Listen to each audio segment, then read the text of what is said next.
Iqbal. I am consultant urology, andrology and robotic surgery at Fortis Hospital Mohali. आज हमने कुरुक्षेत्र में एक प्रेस कॉन्फ्रेंस की जिसमें मैंने अपने कुछ रीसेंट केसेस जो पिछले 1-2 महीने में किए हैं उसके बारे में डीब्रीफ किया है प्रेस को. हमने रोबोटिक सर्जरी और उसके बेनिफिट्स इन किडनी ट्यूमर्स के बारे में डिस्कस किया. मैंने 3 केसेस के बारे में डिस्कस किया जो कि 82, 72 and 52 years old male and female respectively थे. इन सब का मैंने पोस्ट ऑपरेटिव पीरियड जो था अनइवेंटफुल रहा उसके बारे में बताया एंड कब कब उनकी डिस्चार्ज हुआ and how they are doing after the surgery, इसके बारे में हमने डिस्कस किया है. रोबोटिक सर्जरी जो है किडनी ट्यूमर्स के लिए एक वरदान की तरह है बिकॉज रोबोटिक सर्जरी में हम कॉम्प्लेक्स मूवमेंट्स को बड़े आसानी से कर सकते हैं. और जो हमारे पास जो कैमरा है जो कि 3D camera with 10 times magnification है उसमें हम इनएडवर्टेंट इंजरी मतलब कि किसी कॉम्प्लिकेशन किसी ऐसी चीज़ को कट करने का जिसको किसी ऐसे स्ट्रक्चर को कट करने का जिसको हम नहीं करना चाहते और ब्लड लॉस किसी ब्लड वेसल को इंजर करने के चांसेस बहुत ही कम होते हैं. उसके अलावा हम ट्यूमर के मार्जिन को देख सकते हैं और उसको पूरी तरह से निकाल सकते हैं. इससे ये बेनिफिट होता है कि पेशेंट को पोस्ट ऑपरेटिवली रिकवरी बहुत फास्ट होती है, इंटर ऑपरेटिव ब्लड लॉस बहुत ही लेस है एंड ब्लीडिंग वगैरह बड़ी कम होती है जिसकी वजह से पेन वगैरह बहुत पोस्ट ऑपरेटिव कम हो जाती है. We can reduce the hospital stay by half. हम आधा हॉस्पिटल स्टे कर देते हैं इसमें इस रोबोटिक सर्जरी के द्वारा.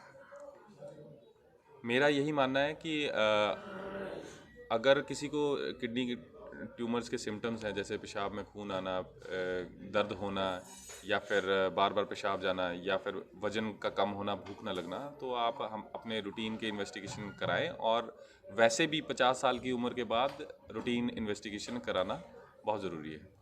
अब तक कितने केस आप कर चुके हैं रोबोटिक सर्जरी?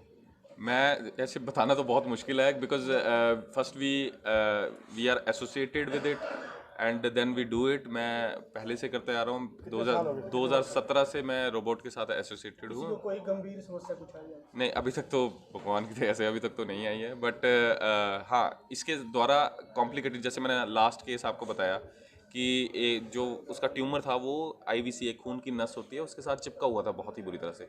तो अगर हम दूरबीन वाला लेप्रोस्कोपी हो सर्जरी करते तो उसमें इतनी कॉम्प्लेक्स मूवमेंट आप कर नहीं सकते हो, इतनी अच्छी डाइसेक्शन नहीं कर सकते और उसमें इतना बड़ा नहीं दिखता जितना रोबोट के द्वारा दिखता है. तो उसमें बड़ी नस को इंजर होने का और ब्लीडिंग होने का चांसेस बहुत ज़्यादा होता है जिससे कॉम्प्लिकेशन हो जाती है, ब्लड लॉस हो जाता है और इंटर ऑपरेटिव मोर्टेलिटी बढ़ जाती है. तो रोबोट के द्वारा ऐसी कॉम्प्लिकेटेड चीज़ों को करना ज़्यादा आसान है.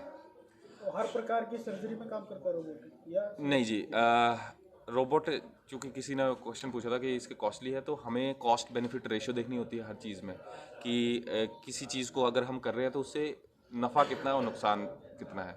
हमेशा बेनिफिट ज़्यादा होना चाहिए लॉस से ज़्यादा.